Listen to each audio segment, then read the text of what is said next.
Supreme court ने हाल ही में एक बड़ा फैसला दे दिया है जो ये कह रहा है कि रजिस्ट्री जो होती है वो एकमात्र कागज या दस्तावेज नहीं है जिससे प्रॉपर्टी पर किसी का मालिकाना हक तय होता है। आप कहेंगे ये क्या कह रहे हैं, हमने तो आज तक यही सुना था कि भाई जिसके नाम पर रजिस्ट्री वो प्रॉपर्टी का मालिक। जी हां, बात सही है, लेकिन सुप्रीम कोर्ट का कहना है कि सिर्फ इतना ही नहीं, इसके आगे भी विवाद की स्थिति में किसी और तरह की दिक्कत हो, परेशानी हो, टाइटल में इशू हो, तमाम और कोई भी इशू आने पर registry is not the only document, ये सुप्रीम कोर्ट ने कहा है। उसके साथ पोजीशन किसके पास है, टाइटल में क्या किसका नाम है, और जो दूसरे खसरा खतौनी 7/12 तमाम तरह के जो दूसरे डॉक्यूमेंट्स होते हैं उनका भी रेलेवेंस उतना होगा। तो अगर किसी को लग रहा है कि किसी की प्रॉपर्टी है और उस पर रजिस्ट्री उसके नाम पर है तो वो प्रॉपर्टी का मालिक है, सुप्रीम कोर्ट कह रहा है नहीं, इसके अलावा भी हमें बहुत कुछ चेक करना होगा। सिर्फ रजिस्ट्री पर नाम चढ़ा होने से कोई प्रॉपर्टी का मालिक नहीं हो जाता।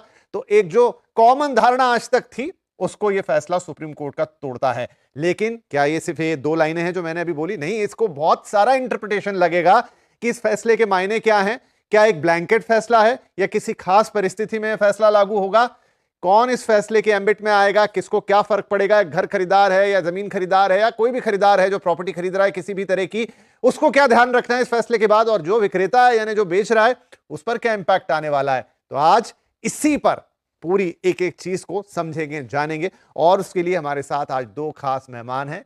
वेंकट राव साहब जो कि सुप्रीम कोर्ट के वकील हैं, रेरा के बड़े जानकार हैं, अक्सर आप उन्हें हमारे साथ कार्यक्रमों में देखते हैं, वो जुड़ रहे हैं। बहुत बहुत स्वागत है सर आपका। और साथ में है हिना बिलावाला, शायद हमारे बहुत सारे दर्शक उनका नाम सुनते ही और उन्हें देखते ही आप पहचान गए होंगे। प्रॉपर्टी गुरु पे मैम ने बहुत सारे जो खास तौर पर एपिसोड्स होते थे लीगल राइट्स पर वो किए। मैम वेलकम बैक, बहुत वक्त बाद आपसे मुलाकात और बात हो रही है ऑन द टीवी, सो आपका बहुत बहुत स्वागत है एक बार फिर से सीएनबीसी आवाज पर।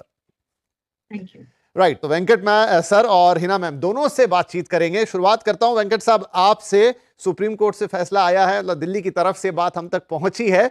सबसे पहले कि इस चीज की जरूरत क्यों पड़ गई? अभी तक तो हम सब यही मानते थे इन जनरल, मतलब आप वकीलों की ना एक्सपर्ट लोगों की बात अलग है, लेकिन आम धारणा तो यही थी कि जिस रजिस्ट्री पर जिसका नाम वो प्रॉपर्टी का मालिक। लेकिन अब सुप्रीम कोर्ट के फैसले से क्या बदलेगा इस चीज में और इसकी जरूरत क्यों पड़ी?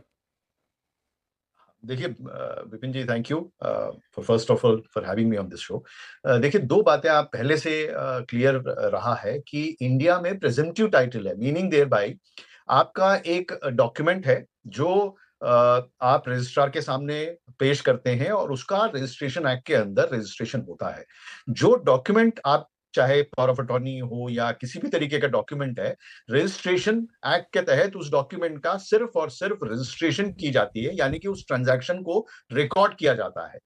क्योंकि आपके रिकॉर्ड्स में इसके अलावा म्यूटेशंस वगैरह होती हैं सब रजिस्ट्रार्स के ऑफिस में, ताकि आपके नाम उस प्रॉपर्टी में दर्ज होती हैं, तो वो एक रजिस्ट्रेशन प्रोसेस के थ्रू जो डॉक्यूमेंट रजिस्टर हुआ उसका एक म्यूटेशन होके वो चीज आपके नाम पे सब रजिस्ट्रार ऑफिस में चढ़ती हैं और फिर आपको पोसेशन उस प्रॉपर्टी का मिलता है। तो आप देखिए कहीं पे भी इसमें ये नहीं है कि ओनरशिप यानी कि टाइटल कन्वेंस ऑफ कोर्स आप कर रहे हैं, लेकिन ऐसा कोई सर्टिफिकेशन प्रोसेस नहीं है कि सरकार ये कह रही है कि हाँ इस पे कोई और किसी और का हक नहीं है और सिर्फ आपका है, यानी कि आपका टाइटल है, किसी तरीके का सर्टिफिकेशन नहीं है। तो हम आज तक जो ट्रांजैक्शंस देखते आ रहे हैं कि वो रिकॉर्ड होते हैं सब रजिस्ट्रार्स ऑफिस में, और उसके बेसिस में हम कहते हैं, कंक्लूड करते हैं कि जो सेल डीड या कन्वेंस डीड आपके नाम पे रजिस्टर्ड है उसके बेसिस में ये कहा जाता है कि हाँ ये प्रॉपर्टी आपके नाम पे है। इसीलिए अक्सर आप देखते हैं कि 30 ईयर की इन्वेस्टिगेशन की जाए और बाकी खैर मॉर्टगेजेस वगैरह तो अपनी जगह है, इस तरीके की पूरी एक डिलीजेंस जो है प्रोसेस रखा हुआ है ताकि लोगों को ये पता चले कि पहले किसके नाम पे थी, किसके बाद।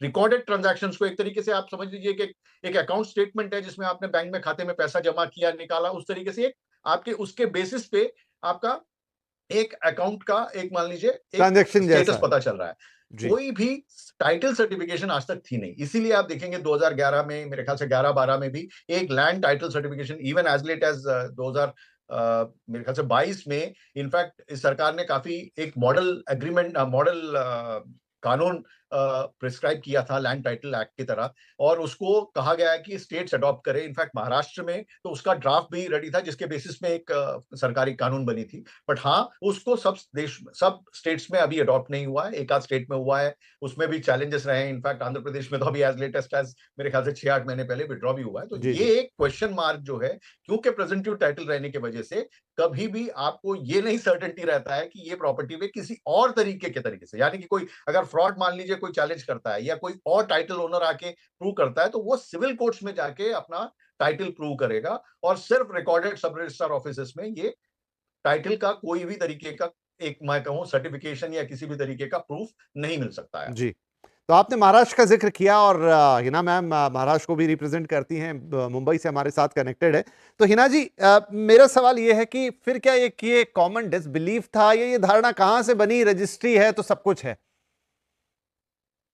नहीं, जैसे अगर आप देखो तो रजिस्ट्रेशन एक्ट तो है, और रजिस्ट्रेशन एक्ट के मुताबिक डॉक्यूमेंट रजिस्टर होना चाहिए। अभी रजिस्ट्रेशन का रिक्वायरमेंट क्यों आता है? It's an old act which says कि अगर डॉक्यूमेंट रजिस्टर है, और जैसे वेंकट जी ने कहा कि एक अकाउंट स्टेटमेंट बन जाती है कि किसका, मतलब एटलीस्ट द गवर्नमेंट नोज कि किसके नाम पे प्रॉपर्टी है, उसके बाद किसके वहां चढ़ी है, फ्रॉड नहीं होते हैं। उसके बाद डॉक्यूमेंट्स, मतलब मल्टीपल ट्रांजैक्शंस एक डॉक्यूमेंट पे नहीं हो, एक प्रॉपर्टी पे नहीं हो जाता है। तो वो सेफगार्ड के लिए तो रजिस्ट्रेशन कंपलसरी है। रजिस्ट्रेशन एक्ट भी प्रोवाइड करता है कि जहां हम रियल एस्टेट से डील करते हैं तो वो डॉक्यूमेंट रजिस्टर्ड होना चाहिए। लेकिन क्या है कि मैंने जब ये जजमेंट पढ़ा तो मुझे ऐसे लगा कि सिर्फ रिलायंस ऑन रजिस्ट्रेशन हो रहा है, रजिस्ट्रेशन पे ही इंपॉर्टेंस दी जाती है। ये ये एक पहलू है। लेकिन हमको ये भी देखना है कि अगर पोज़ेशन किसके पास है, माना कि प्रॉपर्टी मेरे नाम पे है, लेकिन पोज़ेशन मेरे पास नहीं है, तो मैं पूरी की पूरी ओनर तो नहीं हुई ना, मुझे कोर्ट जाके मुझे फिर कार्रवाई करनी पड़ेगी टू टेक पोज़ेशन। तो लॉ में क्या है कि what is the actual right to a property? Physical possession and legal right, तब जाके आपका टाइटल बनता है। तो रजिस्ट्रेशन इंपॉर्टेंट है। ये मैं नहीं कहूँगी कि ये ब्लैंकेट केस है, जैसे कि रजिस्ट्रेशन को अब साइडलाइन करें, नहीं, वो भी एक बड़ी इंपॉर्टेंट चीज़ है for your purposes of title. लेकिन अगर जब हम प्रॉपर्टी लेते हैं तो हम इन्वेस्टिगेट करते हैं। अब इन्वेस्टिगेशन भी कहाँ से होगा? रजिस्ट्री से ही होगा। अब जैसे महाराष्ट्र की बात करें तो यहाँ सोसाइटीज़ बड़ी कॉमन होती है, हमारे जब स्काईस्क्रेपर्स में, हमारे प्रॉपर्टीज़ में। तो सोसाइटी को भी जाके हम चेक करेंगे, सोसाइटी की शेयर सर्टिफिकेट्स भी देखेंगे, और पहले के जो डॉक्यूमेंट्स हैं वो भी चेक करेंगे रजिस्ट्री में और अदरवाइज़। तभी जाके हमको ये टाइटल बैठता है, जो हम इन्वेस्टिगेट करते हैं, for the purposes of investigation of title.